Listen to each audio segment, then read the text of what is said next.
10 తలలు ఉన్నోడు రావణుడంట, ఒక్క తలపు కూడా చెడు లేదా రాముడి కంట.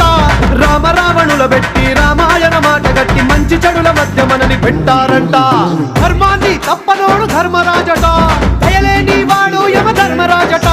వీడి బాట నడవకుంటే వాడి వేటు తప్పదంటూ ఈ బతుకును నాటకంగా ఆడిస్తున్నారంట. రంగా రంగా రంగస్థలాన ఆడడానికంటే ముందు సాధనంటూ చెయ్యలేని ఆట బొమ్మలవు అంట.